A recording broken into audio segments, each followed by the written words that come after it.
más internet.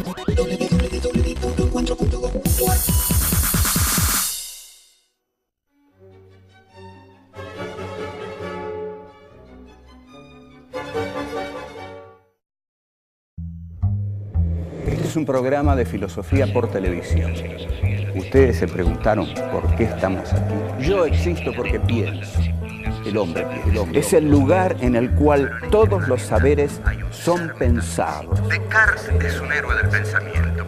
Es difícil enfrentar las grandes cuestiones. Es un libro de Jean-Paul Sartre, Crítica de la razón de Hegel. Esta es la historia de la filosofía de Hegel. Eterno. La filosofía es la totalidad de lo real, porque piensa. La totalidad de lo real. Hegel. Dialéctica del amo y el esclavo. ¿Qué es lo que el hombre desea? ¿Quién crea la cultura? ¿Cómo se desarrolla la dialéctica histórica en el pensamiento de Hegel? Del idealismo al materialismo. ¿Cómo pensar a los nuevos sujetos históricos?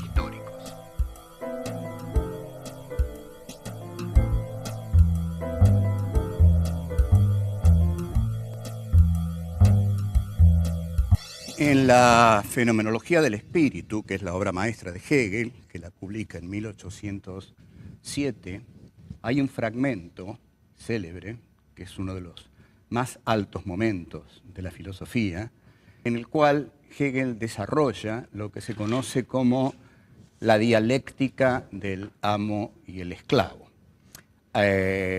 Durante la década del 30, en Francia, un filósofo de origen ruso, Alexandre Koyev, dio unos cursos sobre la dialéctica del amo y el esclavo, a los que acudieron filósofos de enorme importancia, como Merleau-Ponty, Jacques Lacan, Raymond Queneau, y se dice que Jean-Paul Sartre consiguió los apuntes. La dialéctica del amo y el esclavo plantea el origen de la historia. ¿Cómo empieza la historia?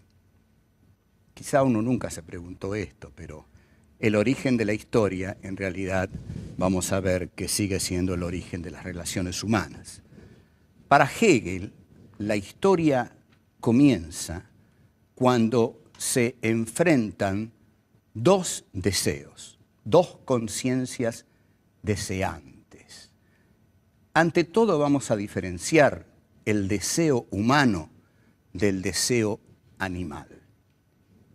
El deseo humano desea deseos, es decir, el deseo de un hombre desea el deseo del otro, es decir, desea que el otro lo reconozca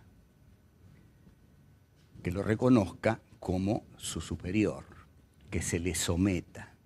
Por eso yo deseo el deseo del otro, deseo que el otro me reconozca, se me someta, y que yo, vamos a ver en qué me voy a constituir cuando esto ocurre, qué relación se va a establecer entre el otro y yo. Pero en principio el hombre desea deseos, el animal desea cosas, y las cosas que desea generalmente se las come, desea cosas naturales. El hombre no desea cosas naturales, y este es el excepcional hallazgo de Hegel. La conciencia es deseo, con lo cual, en este momento, Hegel está sacando a la conciencia de esa inmanencia en que el pensamiento idealista subjetivo la tenía, es decir, la conciencia como una interioridad. Acá la conciencia, al ser conciencia deseante, se expulsa, está arrojada hacia afuera. Lo que yo deseo es el deseo del otro. El animal desea cosas, desea la materia, la naturalidad, lo natural. El hombre desea deseos. Bien, se establece entonces el enfrentamiento. Yo deseo que el otro se me someta. Deseo que el deseo del otro me reconozca. Mi deseo es que el otro se me someta y me reconozca. Y el deseo del otro es que yo haga eso, que yo me someta y lo reconozca a él. Este enfrentamiento tiene una resolución, porque uno de los dos en determinado momento sabe, los dos saben, he pedido perdón, está bien, los dos saben, en realidad cuando uno explica mal algo tiene que pedir perdón, los dos saben, las dos conciencias deseantes saben que están emprendiendo una lucha a muerte, a muerte. Yo deseo que el otro se me someta y me reconozca, y el otro desea que yo me le someta y lo reconozca. Esta es una lucha a muerte. Pero en determinado momento se resuelve, porque una de las dos conciencias tiene miedo. El temor. ¿A qué tiene miedo? A morir. Tiene miedo a morir. Porque esta, que es una lucha a muerte, va a terminar con la muerte de uno de los dos. Entonces, el que tiene miedo a morir antepone el temor a la muerte a su deseo. Es más fuerte su temor a morir que su deseo de ser reconocido por el otro. En cambio, aquel en el cual el deseo es más fuerte que su temor a morir es el que somete al otro. Pero el otro, el que pierde, en él no es tan fuerte el deseo de ser reconocido, es más fuerte el miedo a morir. Entonces ese se me somete.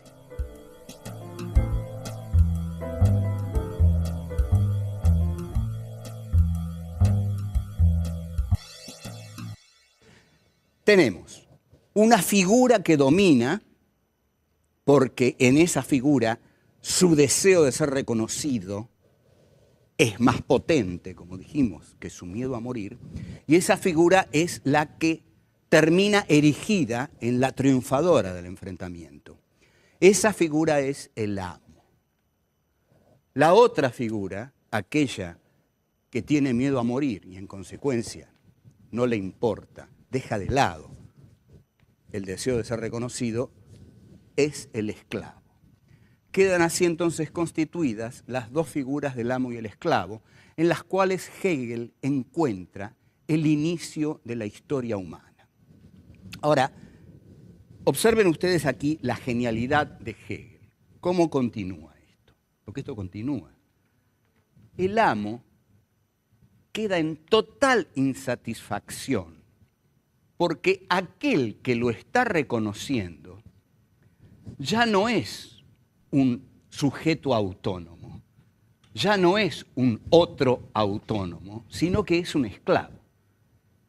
O sea, aquel que me reconoce es un esclavo, es mi esclavo. ¿Qué clase de reconocimiento es este?, dice el amo. Soy reconocido por alguien que tuvo miedo a morir, soy reconocido por alguien que prefirió dejar de lado su deseo, aquello que lo volvía humano, por el miedo a morir. En consecuencia, no me está reconociendo un ser humano, me está reconociendo un mero esclavo. No tengo reconocimiento alguno. Esa lucha que emprendí por el reconocimiento me ha llevado a no ser reconocido, sino apenas por un esclavo.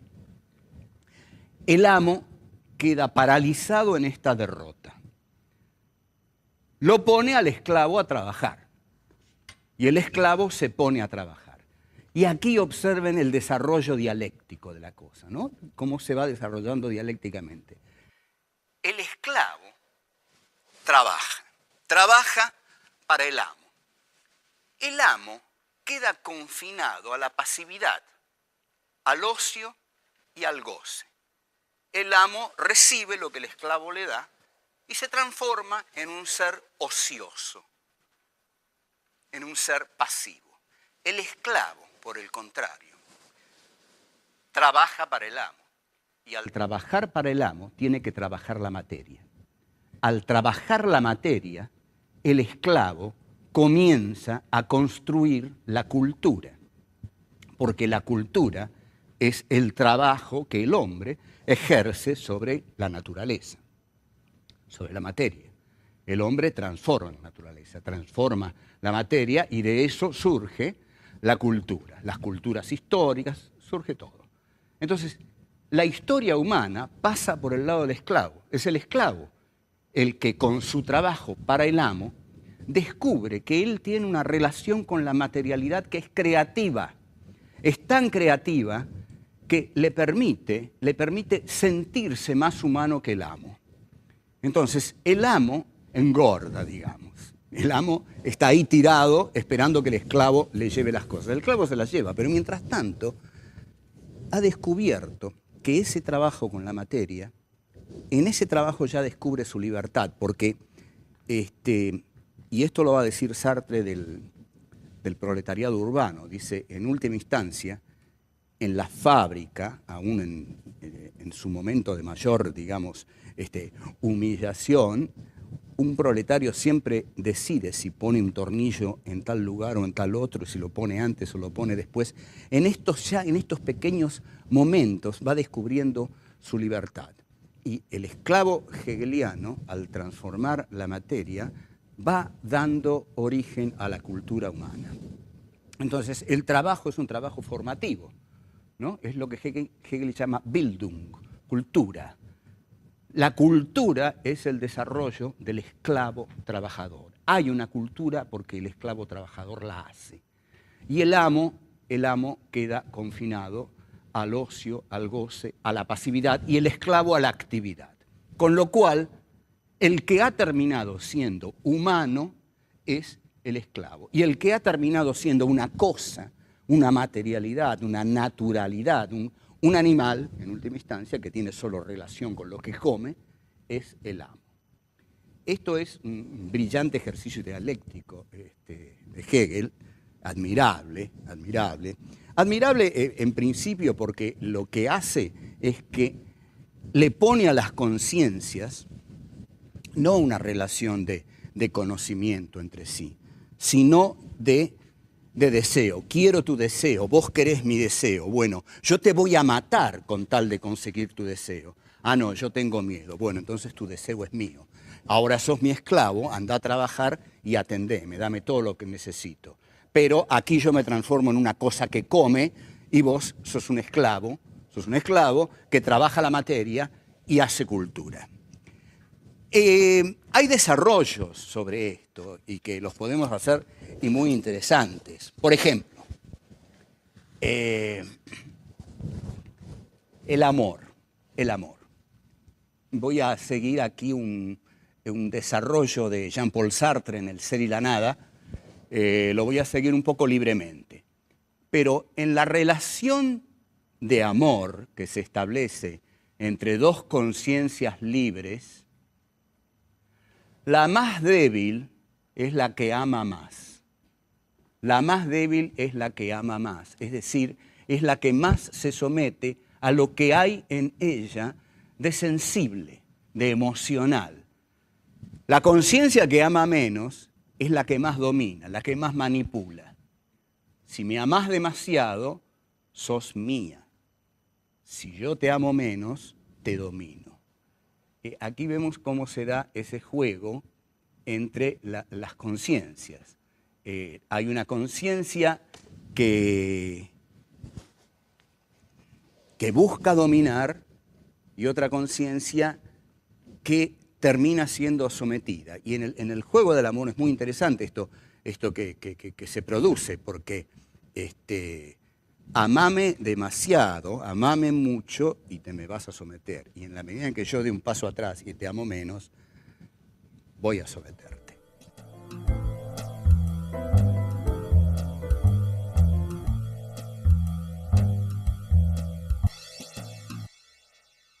Si hablamos de una dialéctica del amo y el esclavo, es evidente que estamos hablando de la dialéctica. O sea, ¿cómo funciona aquí la dialéctica? En el primer momento, nosotros tenemos dos conciencias enfrentadas. Este es el origen de la historia humana. En tanto origen, este origen es lo que Hegel va a decir, es abstracto, todavía no hay contenido aquí porque no ha sucedido nada. En realidad tenemos dos conciencias que están enfrentadas y todavía no ocurrió nada más que este enfrentamiento. O sea que es un primer momento de la dialéctica que tiene que desarrollarse. El segundo momento de la dialéctica es el de la negación. Es decir, cuando una de las conciencias logra que la otra se le someta. Es decir, una de las conciencias niega a la otra y la otra se le somete. El tercer momento de la dialéctica es la negación de la negación. ¿Por qué? Porque la conciencia que había sido negada niega a la negadora. Lo voy a explicar más claramente, aunque estaba claro, pero vamos a poner los personajes. Primer momento de la dialéctica, hay dos conciencias enfrentadas. Primera negación de la dialéctica, una conciencia niega a la otra y esa conciencia se le somete. Ahí tenemos un amo y un esclavo. La negación de la negación es la que el esclavo ejerce sobre el amo, porque en verdad el esclavo niega al amo al superarlo creando la cultura. ¿Qué es lo que ha salido? Un tercer momento que es la historia humana, la cultura humana, eso que el esclavo hace, y en esa cultura humana está integrada toda la dialéctica. El amo, el esclavo trabajador, el amo ocioso, forman parte de una nueva figura histórica. Entonces, nosotros tendríamos que la dialéctica de Hegel tiene, según habitualmente, vulgarmente se conoce, pero tiene tres momentos. El primer momento es el de la afirmación, el segundo momento es el de la negación y el tercero es el de la negación de la negación. O sea, tenemos una afirmación y luego hay una negación de esa primera afirmación y luego hay una negación de la negación y se llega a un tercer momento en el cual se concilian los contrarios. Los antagónicos están conciliados en una síntesis que los contiene, en tanto antagónicos, pero es una síntesis superadora de las contradicciones anteriores. La historia para Hegel va a funcionar así. Es el desarrollo de formas que van surgiendo, que se van negando y que una nueva negación niega a la anterior y establece una síntesis superior, que es un nuevo momento que a su vez se va a negar y va a dar origen a otro desarrollo y a otro desarrollo, y así de totalización en totalización se desarrolla la dialéctica histórica. Ahora bien, esta figura del amo y el esclavo ha sido tan rica que no solo dio, por supuesto, origen al ejemplo cuasi sartreano que yo di de la relación de amor, sino que fue tomada por algunos talentosos cineastas. Si ustedes ven la película de Joseph Losey, el director inglés, El Sirviente, una película con Dick Bogart y Sarah Miles, van a ver que ahí el sirviente, que empieza como sirviente, va progresivamente sometiendo al amo hasta que él logra reemplazarlo. Donde deliberadamente está muy mostrado el esquema del amo y el esclavo es en una película de los años 60 que se llamó La Gran Comilona, una película del director Marco Ferreri con un elenco de actores europeos como Michel Piccoli, Marcello Mastroianni, Ugo Tognazzi y Philippe Noiret. La película narra lo siguiente: 4 personajes de la alta burguesía se encierran en una fastuosa mansión y deciden comer hasta morir. Entonces, la idea de Marco Ferreri, una idea contestataria típica de la década del 60, es la siguiente. Los esclavos llevan la comida, porque se ve a los proveedores que llevan la comida, y la burguesía come. Y la burguesía va a comer tanto que va a morir. O sea, la burguesía en última instancia se acabaría por implosión de la burguesía. En la película, efectivamente, comen de modo desmesurado, van muriendo de a uno en uno, y Marco Ferreri lo que está diciendo es: los amos van a morir comiendo, intoxicados con su propia comida. Lo que nosotros a lo largo de los años hemos visto es que la burguesía sigue comiendo y no muere, sino que por el contrario son los pobres los que mueren porque no comen. Es decir, el mensaje utópico de Marco Ferreri se ha invertido en esta realidad que nosotros estamos presenciando en este momento histórico al que podríamos llamar posmilenio o de multipolaridad nuclear apocalíptica, si ustedes quieren darle una calificación optimista a este momento histórico. Y lo que vemos en este momento es que no se dio el esquema de Marco Ferreri, es decir, que la burguesía iba a comer hasta reventar. Por el contrario, la burguesía sigue comiendo. El proletariado no enterró a la burguesía, como Marx lo había pronosticado, sino que es la burguesía la que está enterrando al proletariado, y que la burguesía sigue comiendo y no muere, y el proletariado, o los pobres, los excluidos, los escupitados del sistema, mueren porque no comen.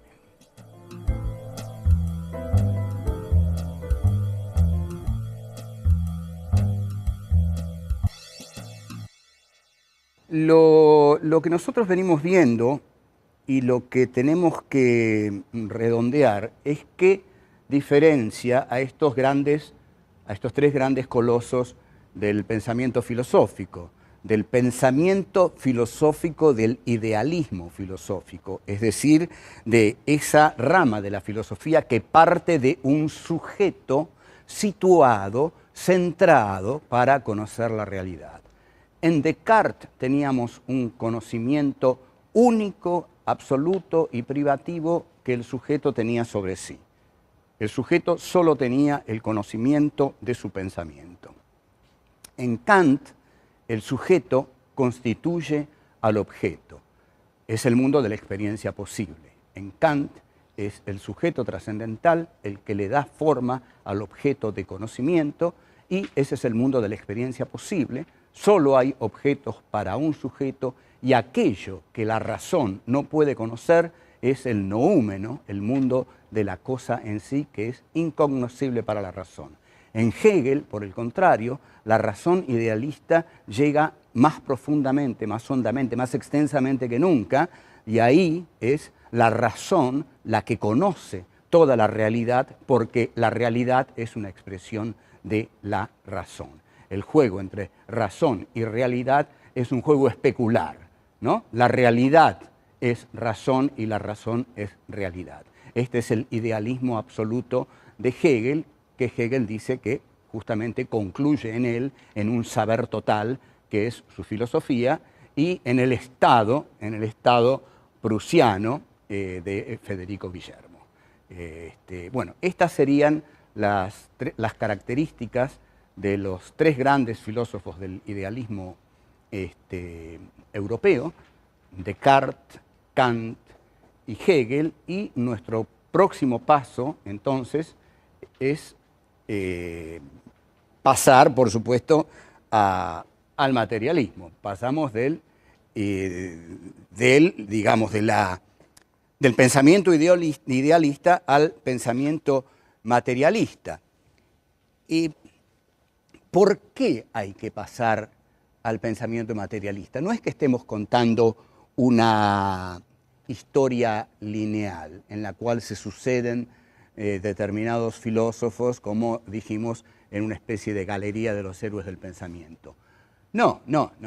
Lo que pasa es que Hegel expresa el triunfo de la burguesía, pero el triunfo de la burguesía trae acarreado el surgimiento de un nuevo sujeto histórico. Cuando surge un nuevo sujeto histórico, alguien lo tiene que pensar.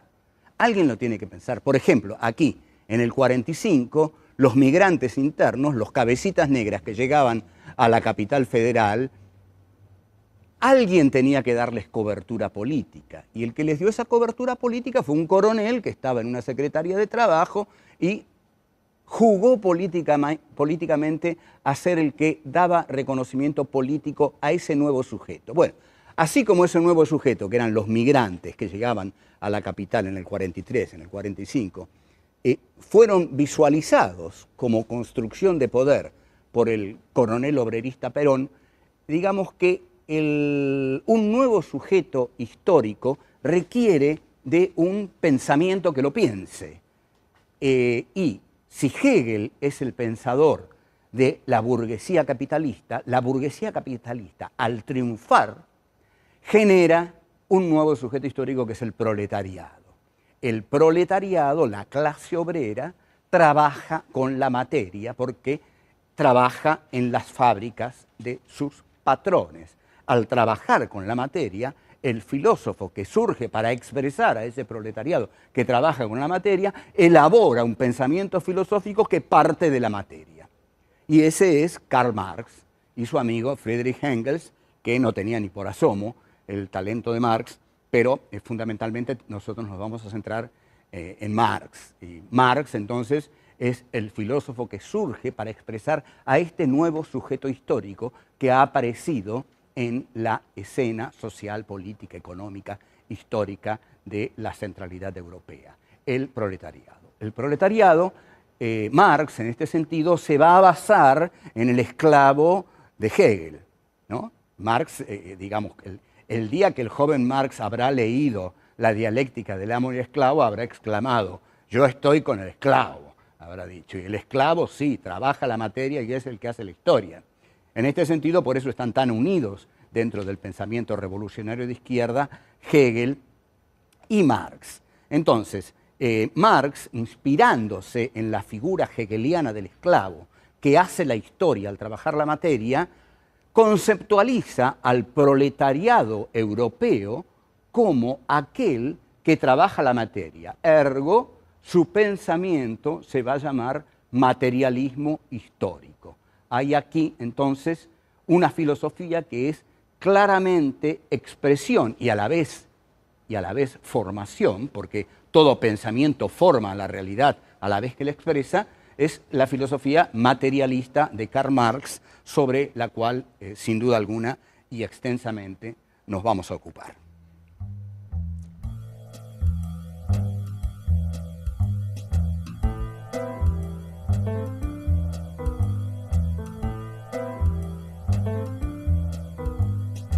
El que tiene miedo a morir antepone el temor a la muerte a su deseo.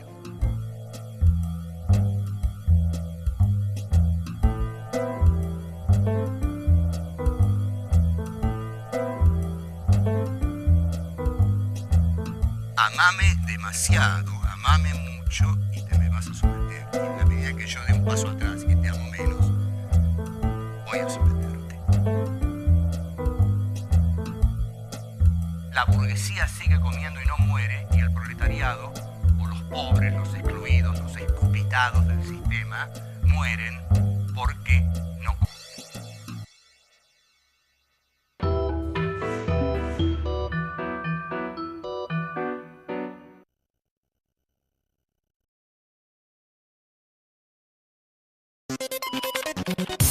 Descubrir. Crear. Aprender. Participar.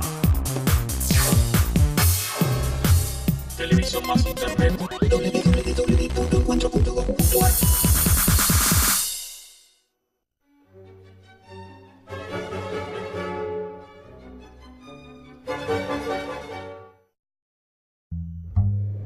Este es un programa de filosofía por televisión.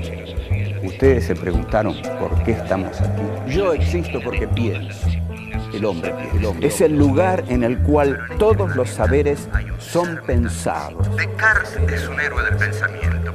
Es difícil enfrentar las grandes Es un cuestiones. libro de Jean-Paul Sartre, Crítica de la razón de Hegel. Esta es la historia de la filosofía de Hegel. Eterno. La filosofía es la totalidad de lo real, porque piensa. La totalidad de lo real. Hegel, dialéctica del amo y el esclavo. Deseo del otro, es decir, desea que el otro lo reconozca como su superior, que se le someta. Por eso yo deseo el deseo del otro, deseo que el otro me reconozca, se me someta, y que yo, vamos a ver en qué me voy a constituir cuando esto ocurre, qué relación se va a establecer entre el otro y yo. pero en principio el hombre desea deseos. El animal desea cosas, y las cosas que desea generalmente se las come, desea cosas naturales. El hombre no desea cosas naturales, y este es el excepcional hallazgo de Hegel. La conciencia es deseo, con lo cual en este momento Hegel está sacando a la conciencia de esa inmanencia en que el pensamiento idealista subjetivo la tenía, es decir, la conciencia como una interioridad. ¿Qué es lo que el hombre desea? ¿Quién crea la cultura? ¿Cómo se desarrolla la dialéctica histórica en el pensamiento de Hegel? Del idealismo al materialismo. ¿Cómo pensar a los nuevos sujetos históricos?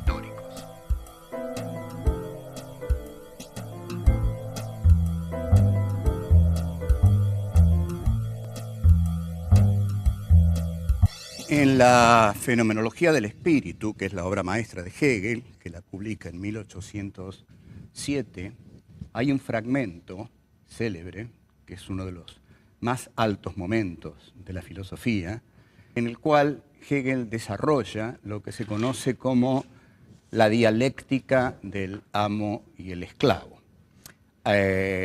Durante la década del 30, en Francia, un filósofo de origen ruso, Alexandre Koyev, dio unos... Acá la conciencia, al ser conciencia deseante, se expulsa, está arrojada hacia afuera.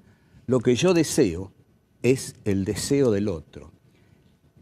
El animal desea cosas, desea la materia, la naturalidad, lo natural. El hombre desea deseos. Bien, se establece entonces el enfrentamiento. Yo deseo que el otro se me someta. Deseo que el deseo del otro me reconozca. Mi deseo es que el otro se me someta y me reconozca. Y el deseo del otro es que yo haga eso, que yo me someta y lo reconozca a él. Este enfrentamiento tiene una resolución, porque uno de los dos en determinado momento sabe, los dos saben, he pedido perdón, está bien, los dos saben, en realidad cuando uno explica mal algo tiene que pedir perdón, los dos saben, las dos conciencias deseantes saben que están emprendiendo una lucha, cursos sobre la dialéctica del amo y el esclavo, a los que acudieron filósofos de enorme importancia, como Merleau-Ponty, Jacques Lacan, Raymond Queneau, y se dice que Jean-Paul Sartre consiguió los apuntes. La dialéctica del amo y el esclavo plantea el origen de la historia, cómo empieza la historia. Quizá uno nunca se preguntó esto, pero el origen de la historia, en realidad, vamos a ver que sigue siendo el origen de las relaciones humanas.